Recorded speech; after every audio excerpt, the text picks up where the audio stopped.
Hello Nakamas, welcome to this One Piece review. In this occasion we'll be discussing the events of chapter 1099, a chapter that undoubtedly connects several points in this story, highlighting Oda's ability to link all the threads from chapter to chapter, showing that everything is crafted for a specific reason. We'll talk about these interconnected points with situations we've seen in past chapters, but first let's analyze what happened in chapter 1099. The chapter begins right where the previous one left off, with an enraged Kuma. The houses and the town of the poor people in the Sorbet Kingdom are being destroyed by a massive fire caused by King Bikori. He mentions that this political move was successful in a country in the east, drawing a connection to events we've seen before in the story. The Tenryubito themselves congratulated this kingdom for getting rid of the dirty part of the city. Kuma gets angry and single-handedly takes down King Bikori and his men, an incident known as the one-man revolution since Kuma dealt with the entire problem alone. After these events, the Gorosei learned that there's a new king in the Sorbet Kingdom.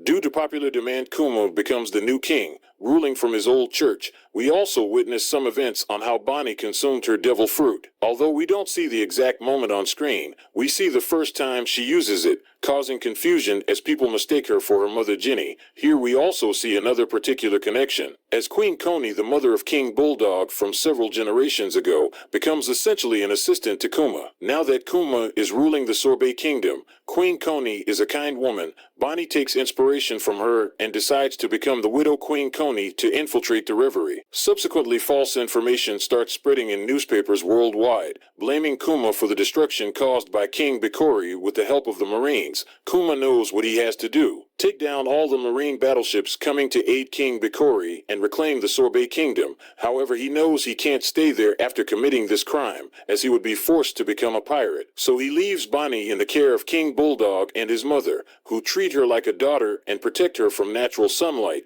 Kuma then embarks on a journey across the world, visiting different islands that were previously visited by the Straw Hats after the incident with Kuma. He does this to ask people if anyone knows a cure for his daughter's illness, who only has 5 years left to live. After that, Kuma returns to the Revolutionary Army for a conversation with Dragon, who wanted to talk about Bonnie. Dragon mentions that the marine scientist Dr. Vegapunk is changing his base and the security around him is weak. This leads to the first face-to-face meeting between Kuma and Vegapunk. Vegapunk notices Kuma's unusual physical condition and decides to run some tests. Discovering that Kuma is of the Buccaneer race, Vegapunk seizes the opportunity to make a deal with Kuma. He will help cure Bonnie's illness with advanced medical technology not yet available to the public, but it's expensive, unable to afford it. Kuma agrees to donate his blood for Vegapunk to create clones that will become his army in the future, aiding the Marines in fighting pirates and helping many people. Kuma willingly makes a deal with what he considers the devil to save his daughter's life. It's revealed that Saturn has noticed this deal and is plotting something. He mentions that Vegapunk isn't taking advantage of the opportunities presented to him, hinting at an interesting plot where the Gorosei might be involved,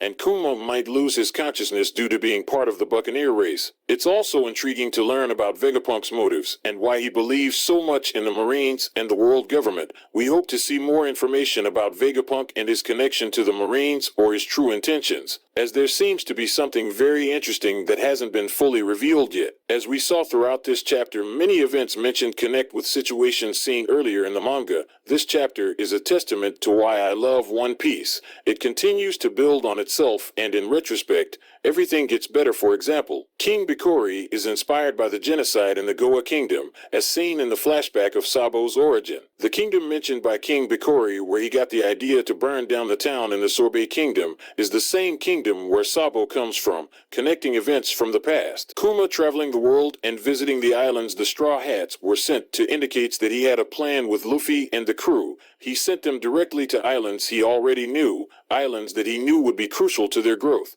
This suggests that Monkey D. Dragon might have had a hand in this, and Kuma always anticipated Nika's arrival. Another interesting revelation is the connection between Sentomaru and Bonnie from the past, explaining why Sentomaru helped Bonnie in chapter 1093. Everything is connected. Lastly, the conversation between Kuma and Dragon reveals a fascinating detail. Dragon's statement, "Go where the winds of destiny take you," might be a hint about his devil fruit. As we've discussed before, there are indications that dragon has the wind fruit, and this statement adds to that theory. In conclusion, there's a lot to unpack in chapter 1099, and it raises many questions. I'd love to hear your thoughts on these events, so leave your comments in the comment section of this video. Nakamas, if you like this video, hit the subscribe button. That helps me a lot to keep growing, and activate the notification bell so that YouTube notifies you whenever I upload a new video. Otherwise, you won't be notified when I release my new videos. Thank you very much for all the support, and without further ado, until next time.